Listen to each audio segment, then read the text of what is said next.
Yachting International Radio is hosting their first mental health and yachting forum, the Yachting Mind and Wellness Forum, on June 28th and 29th. This free online event features an esteemed list of speakers, including Deirdre Colgan from Nautilus Yachtwear. Join us for sessions that address yachty body shaming, sobriety on yachts, how to choose a therapist, dealing with depression while on board, and much more. Don't miss this opportunity to engage in vital discussions and enhance your well-being within the yachting community. Book your spot today. Hi, everyone, and welcome to another edition of Yacht Crew Vlogs right here on Yachting International Radio. My name is Rhea. I am your host, and I'm very pleased to welcome my next guest. She is Deirdre Colgan. She is the owner of Nautilus Yachtwear. Welcome. Hi, Rhea. How are you? Lovely to meet you. Yeah, it's such a pleasure to have you. You are going to be, of course, on one of the panels or one of the sessions on our upcoming yachting forum. And the title is Yachty Body Shaming. But before we get to that, tell us a little bit about Deirdre, how you got into yachting and what got you into the yachtwear business. Long story. I'm from Ireland. I went to college for architecture, was working in that. The big crash happened in 2008. So in 2009, I went out to St. Martin and was working in an architect's office. And the first day we had lunch, we were sitting in the boardroom and all of the local staff were there. And we were like, where do we go? Where are good places to go? And they mentioned a bar where all of the crew go. And we were like, what are crew? So it's that, I think everyone has that moment where they're made aware of yachting. I became very good friends with a guy called Nick from Prince Edward Island. And I lived there for 2 years. And he would come back fairly regularly and he kept saying, you'd be great as crew. And I was like, you're crazy. There's no way I could do that. And he was like, you're easygoing and I think you've the personality for it. So I spent 2 years in St. Martin, moved home, then moved to Barbados, and the job didn't work out. And I just thought, you know what? If I don't ever do this, I'll regret it. So I planned on doing 2 years, but then I met my husband and ended up doing 6 years. And on my last boat, I found just a few frustrating things while ordering uniform. One was the artwork. Having been an architect, I was familiar with all the vector files. I could draw the files, and I felt like sometimes your artwork is held ransom. And I'd had owners that were like, we don't want to switch companies because we've paid hundreds of dollars, thousands of dollars in setup fees for these different companies. And we had a stern extension. We didn't have the artwork, so I drew it up myself. It wasn't to scale, but we put it on the back of the t-shirt. And then the other thing was we had a fantastic female first mate. And I spent basically the whole time on that boat trying to find her a pair of shorts. She didn't like skirts. She didn't find them practical on deck. That were comfortable, that were stretchy, that she had as much movement and comfort as her male deck crew did. And we couldn't find it.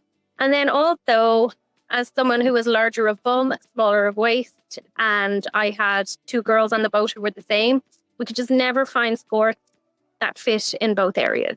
If they fit around my bum and thighs, they were too big on the waist. My radio would pull them down.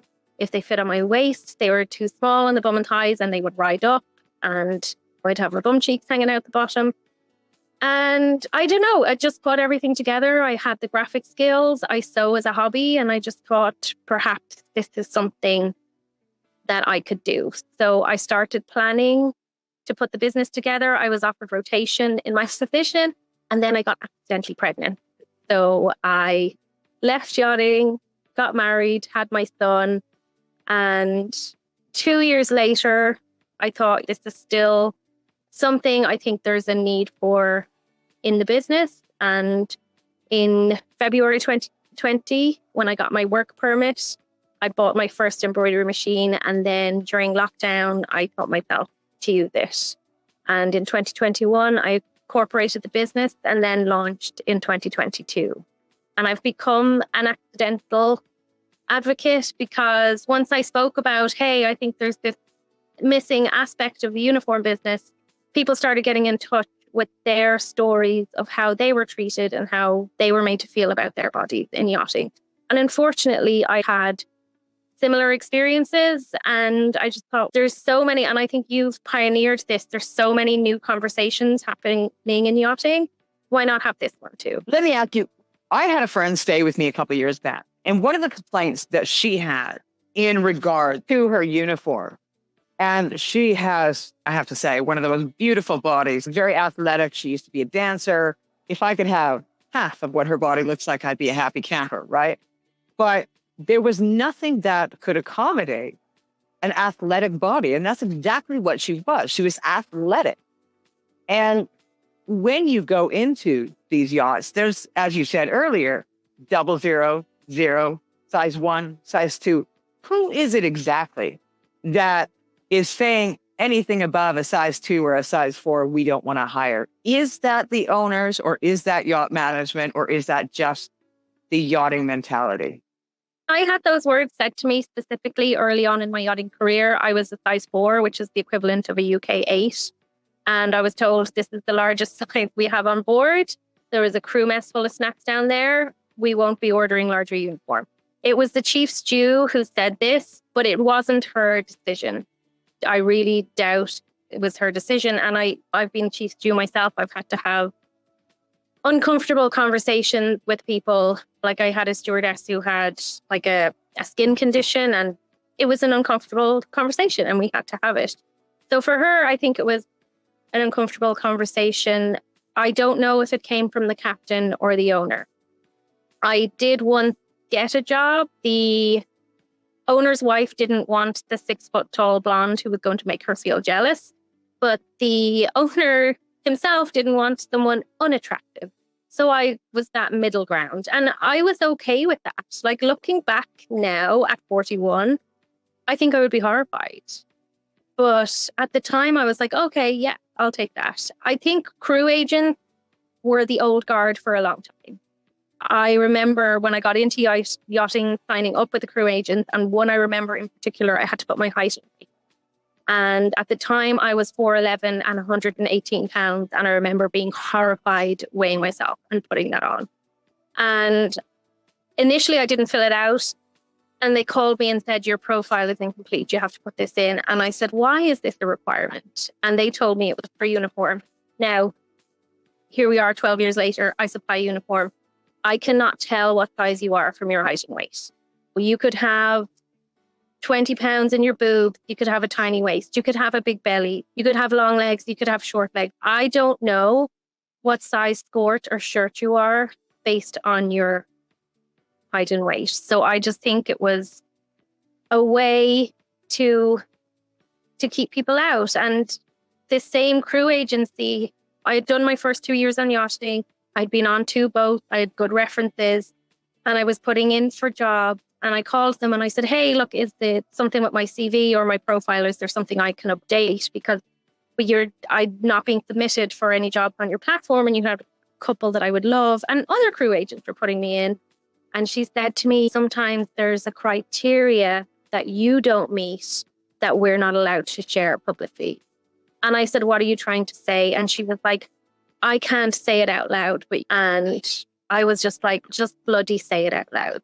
So I think there are owners that do have their aesthetic requirements. There's a lot of fantastic new, smaller crew agencies now that are former crew and have come out of the gate and are using Facebook, and they're getting to know younger crew.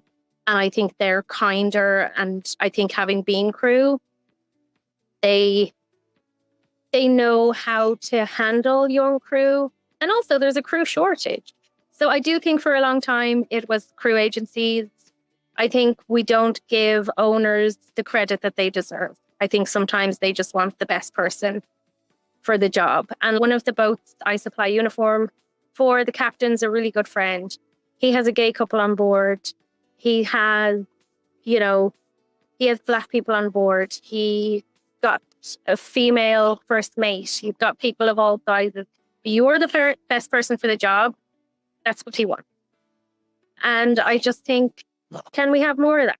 See, the one thing that really strikes me about the yachting industry is in the world, many countries in the world, and I'm not sure if it's all the United States, but many states in the US, it is actually illegal to request a photograph on a CV.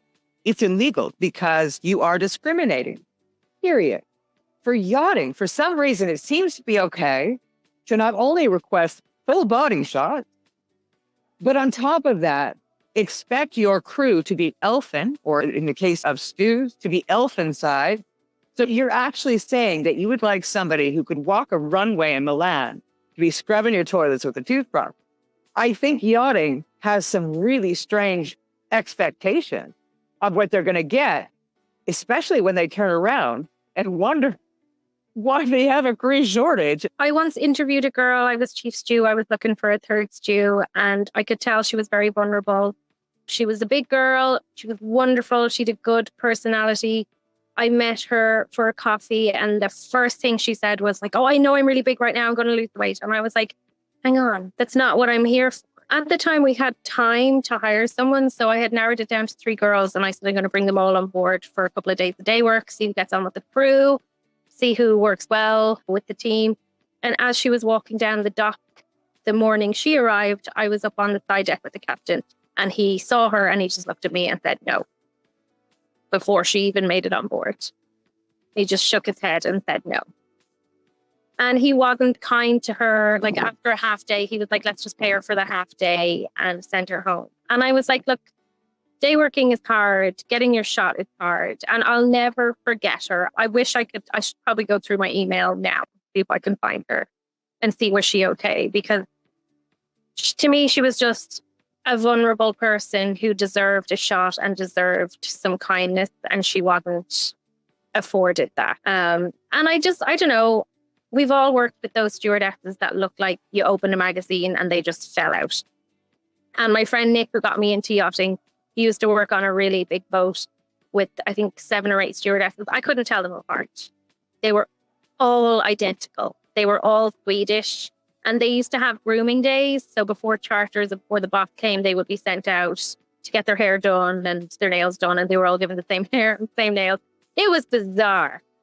And I do think since I started 12 years ago, yachting has come a long way since then. And I think yachting has become more professional. And particularly for women, I think there's more avenues to stay in yachting longer, pursue purser training, or go into a management role on a fleet. And there was the whole kind of trope of the bitter middle-aged chief stew when I started. And I think I did encounter one. I'm not going to lie. I did encounter one. And I think a lot of the stereotypes and a lot of what yachting was is thankfully changing. But about body positivity a lot 2 years ago. And then I've just been busy trying to grow the business. And the last few weeks since I've been speaking about it again, I've lost some followers. And I've had people get in touch with comments that I'm promoting an unhealthy relationship with food. See, I think that's where people make the mistake, is because when you're talking about body positivity, that means everything. We're not talking about accepting somebody for being necessarily overweight. People could be underweight, but it's their metabolism that makes them underweight. Or people could have something else that they don't like. Maybe they have thinning hair, or they have big ears, or there's so many different things that it's not just about weight. It's not just about promoting heavier people getting into the industry. It's about accepting people for being people and the individuals that they are, while they are still capable of doing a job possibly far better than your runway model, because she just wants to be a runway model.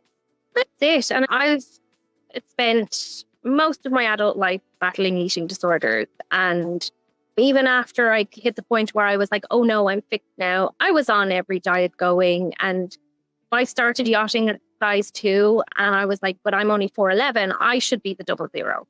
That 5'6" girl, she shouldn't be the 00 because she's so much taller than me. But I've always had boobs. I've always had a bone, and I couldn't accept that. And sometimes, no matter how much weight you lose, your body shape is going to be your body shape. And now I've had a child, I've put on more weight. I feel probably better about myself now than I did when I was 112 pounds.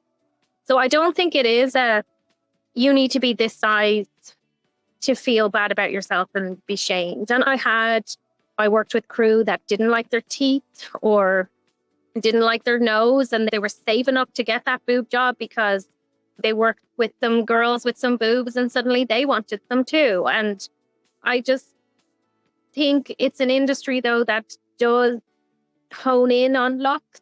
So it does make you second guess yourself.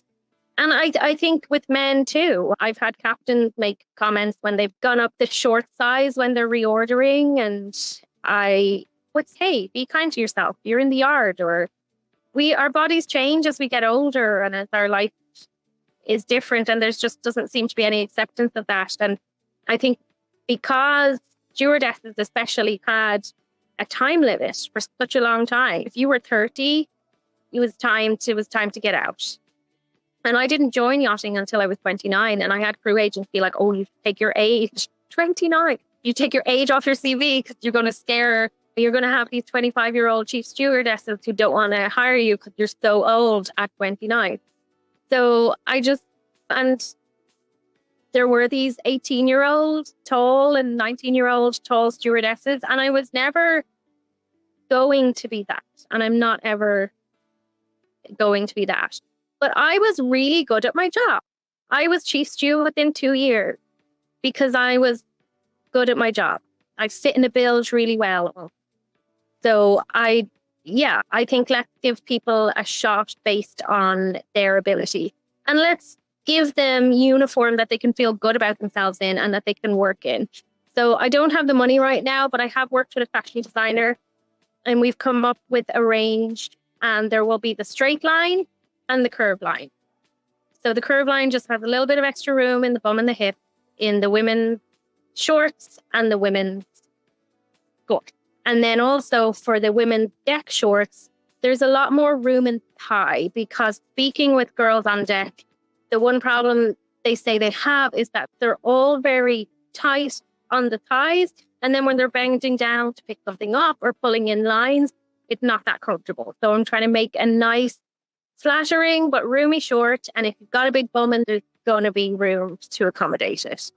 So right now I'm just trying to build a business and get the money together so that we can find somewhere to produce the range. And I do love that the designer I've used, she's also female. She's worked in the yachtwear industry for a long time. So she's also aware of how the demographics are changing.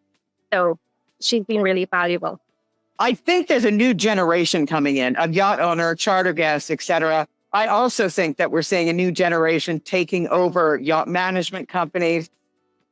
I do believe, and I hope, that we're going to see a different industry than we have been seeing in the past 20 years, that people are accepted for the fact that they are capable of doing a job and they don't have to look like a Hollywood starlet in order to get on board.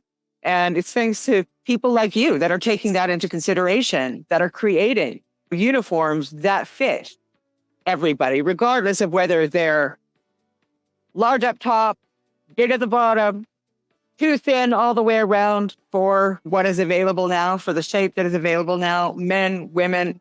I think it's great. And congratulations on that.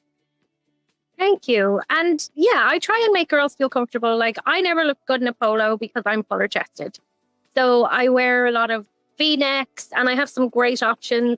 And often I'll have a new boat get in touch, and maybe they hate the fleeces or they hate the polos. And I'll ask them what body type they have and where they feel it doesn't look good. And I'll suggest a fleece that's a princess seam or like a Henley neck instead of a polo neck. And if it's within the same brand or the same color palette, perhaps they don't all have to have the exact same top one. And there's certain things that I think do flatter most bodies, like a wrap dress, you can't really go wrong with. But yeah, I think there's a lot of products already out there.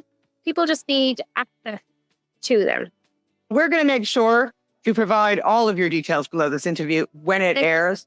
And of course, I want to invite everyone out there to make sure to attend the Yachtie Mind Wellness Forum coming up June 28th and 29th. And of course, the session with Deirdre on yachting body shaming. That's going to be interesting. We encourage you all to tune in. Yeah, and I'm very excited to speak with Emma Kate Ross of Yachtie Mind too. I've been following her for a few years, and I think what she's doing is fantastic. Wonderful. Thank you ever so much for your time, Deirdre. Thank you so much. It was lovely to meet you, and I'll see you next Friday. Yes, you will. You've been listening to Deirdre Colgan. She is the owner of Nautilus Yachtwear. You've been watching another edition of Yacht Crew Vlogs right here on Yachting International Radio. My name is Rhea. I have been your host. We'll see you again next time.